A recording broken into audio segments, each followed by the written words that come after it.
दुबार मतदारावर आमचं लक्ष आहे. आज ठाण्यातल्या विविध भागात आमची माणसं जी आज बसलेत, आमची सगळेच उमेदवार चेक करतात की कुठे दुबार मतदार आलाय का किंवा कुठे बोगस मतदान झालंय का. तर ठाण्यात तरी अजून अशी कुठल्या प्रकारची घटना आढळून आलेली नाहीये. एक रामचंद्रनगरला एक घटना आढळून आलेली आहे आणि त्यात आमची अख्खी टीम तिथे पोहोचलेली आहे. काजूवाडी इथे एक उमेदवार एक मतदार ज्यावेळी मतदानाला पोहोचला त्यावेळी त्याच्या नावाने आधीच मतदान झालेलं दिसून आलेलं आहे. तर या प्रकाराबद्दल काय सांगा, तो मतदार त्या ठिकाणी अजून देखील आहे मतदान केंद्र. मला असं वाटतंय की आम्ही मागच्या अनेक वर्षापासून असे जे बोगस मतदार येतात त्याचं सीसीटीव्ही फुटेज उपलब्ध असतो.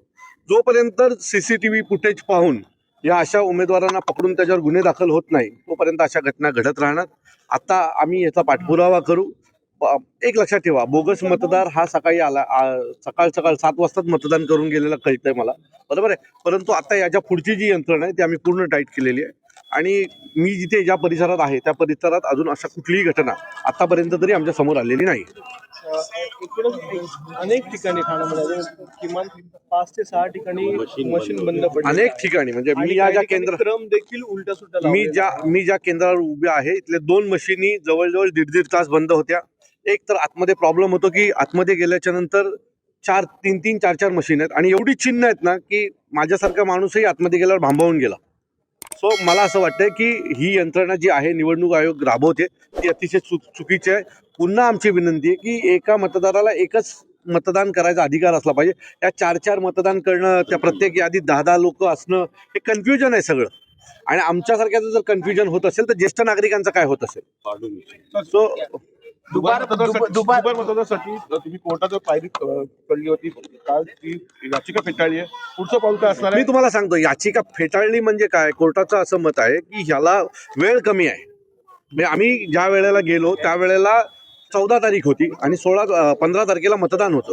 सो ती जी प्रक्रिया आहे त्याच्यासाठी कोर्टाला वेळ कमी वाटत होता आणि म्हणून ती याचिका आमची हे केली नाही. पण ती याचिका दुबार नोटाची होती.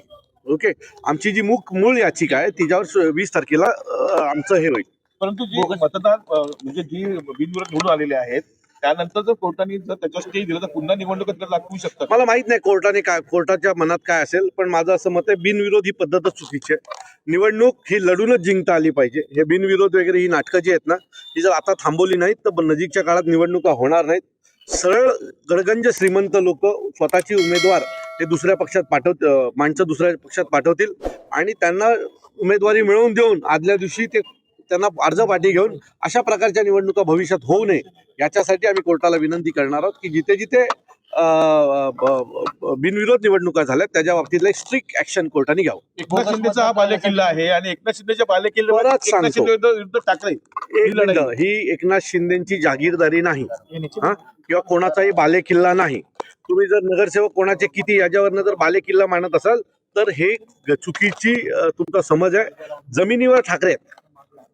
जमिनीवर ठाकरेंची ताकद आहे. चोरलेले आमदार, पैसे देऊन आणलेले आमदार, या सगळ्या गोष्टी ज्या आहेत ना त्यातनं या सगळ्या गोष्टी उभ्या राहत आहेत. पण मी तुम्हाला खात्रीने सांगतो पुन्हा एक दिवस हा ठाणे जे आहे ते पूर्णपणे ठाकरेंच्या ताब्यात येईल. बोगस मतदान टाळण्यासाठी कार्यकर्त्यांना काय कशा उपाययोजना राबवणार? आम्ही आमच्याकडनं उपाययोजना राबवल्या. दुपारपर्यंत चांगल्या बातम्या येतील. एकही सभा हा साहेबांची, राजसाहेबांची, ठाकरेंचीच झाली. कारण बाकी ठाकरे ठाण्याबद्दल तशी आपुलकी कोणाला नाहीये जी ठाकरे नाही. बाळासाहेबांपासून आतापर्यंत ठाण्याच्या बाबतीत प्रचंड आपुलकी असलेले ठाकरे कुटुंब आहे. बाकीच्यांना जागीरदारी वाटते ना. ठाणे एक दिवस त्यांना त्यांची जागा दाखवून देईल. बोगस मतदान दुबार मतदान फोडून टाका असं राज ठाकरे देखील आवाहन केलं. फोडणार, त्यांच्या आदेशाचं पालन करणार.